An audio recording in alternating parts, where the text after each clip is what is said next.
Ciao everyone, it's Alyssa coming at you with another slow fashion video. This week it is hashtag sweater weather. I know you're not supposed to say the hashtag before the word when you're actually speaking it, but... So before we all run out and go buy a bunch of new sweaters, I thought it would be fun to kind of talk about how to roll and tuck and all those tiny little tweaks that we can make so that it kind of refreshes our current sweaters. So before we get into it, welcome. For those of you who are new, every week I talk about slow fashion with a heavy focus on the principles of minimalism. So using and loving what you already have and making smart shopping decisions so that you can build a curated closet full of pieces that you actually love and wear. So if that sounds like your jam, hit subscribe below. I post every Sunday. And for those of you coming back, big hello to you. Thank you so much for watching. For everybody, next week, just so you know, this is really exciting before we get into it, next week actually marks the first birthday of this little YouTube channel. So next week's episode I'll be talking about some of my favorite things and there will be a giveaway. It'll be a little bit different, but I'm kind of excited for it, so I thought I'd tell you. Anyway, we're talking hashtag sweater weather. Grab your cup of tea because I don't know where you are, but it's getting chilly in Canada, so I hope you like the video.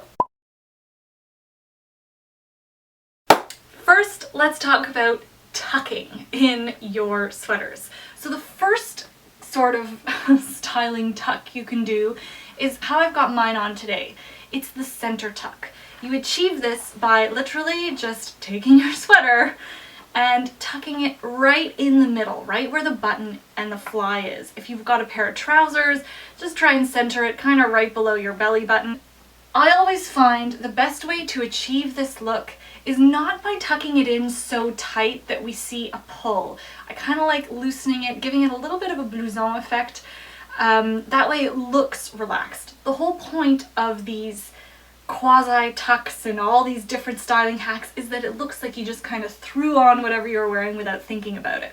And you leave the rest of the sweater completely untucked back to front. The style that this is giving off is great for casual looks, anything where you want to look effortless and relaxed. Because of the symmetry, this is also a great one for work. If you tuck in a sweater like this with a really nice crisp pair of trousers and a pump, you can totally get away with this look at the office. This is also a great one for ladies who are on the shorter end of the spectrum because the two sides of length here give the illusion of length, which is always fabulous. The center tuck is also great if you've got a really cool belt to show off because you're really making it the statement piece of your outfit.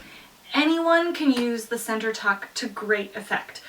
Depending on your body, if you've got a long torso, then you're going to want to do this with a pair of higher waisted pants.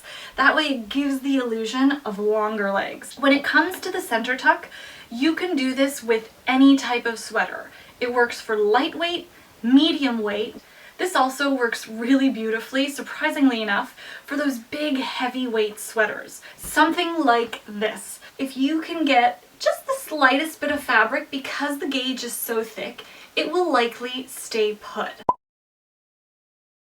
The side tuck is next. Very similar to the center. All you're going to do is take a corner of your fabric and make sure it's slightly tucked in off kilter, a little off to the side.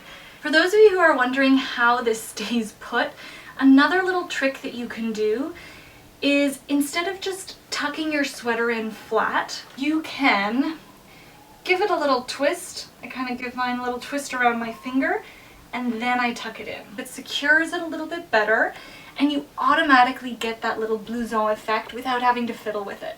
What's also important about that little trick is that you're going to want to do that with a sweater that has some sort of elasticity, so blended fabrics work best. This look is a lot more relaxed. You can use it with any type of sweater, light, medium, and heavyweight. And it works great with or without a belt. The vibe that this kind of tuck is giving off is definitely still casual and effortless, but I think because it's asymmetrical, it adds a little bit more edge. Next is the full tuck. This will only work for lightweight and, if you feel comfortable enough, medium weight sweaters. The style vibe is very preppy, very polished, And I also think there's a little bit of femininity. Pay attention to the rise of the pant that you're tucking into. Whenever you can see a really clearly defined line between upper and lower body, this is where the eye is going to go. Any type of belt would work great for this. The full tuck is also really nice in the office. The other thing that you can do with a sweater is belt it. I also think belting sweaters only looks good with either medium or heavyweight knits. Depending on your body type, you're going to want to choose a sweater length that works for you. Alright, so I've got this long sort of tunic-y turtleneck sweater. Depending on the look you're going for, you might want to get a belt that is either a similar complementary color, or if you really want to show off those curves or create the illusion of a waist, then you're going to want to go with a belt that has a nice contrasting color so that the eye is really drawn to it. Just give it a couple little tweaks. Make sure you're giving it that little blouson effect again. I think this is kind of the beauty of sweaters, right? It's that casual, cozy feel. And I think you can really achieve that by just tweaking it a little bit so it kind of hangs over the belt. In terms of the style vibe or genre that the belted sweater gives off, I think it is very polished with a little bit of prep and femininity thrown in there. Similar to styling a t-shirt for summer, you can try knotting your lightweight sweaters. You're going to want a sweater that has some sort of elastic blend fabric in it, because you don't want to ruin or misshape your sweater or feel like you have to wash it every time you've styled it that way, because that's not good for the garment either. So this one's a fun one if you like the idea of a crop top but never wanted to invest in one. And that goes for kind of the styling the t-shirts too. Now, because it's a sweater, it's not going to be as easy as a t-shirt.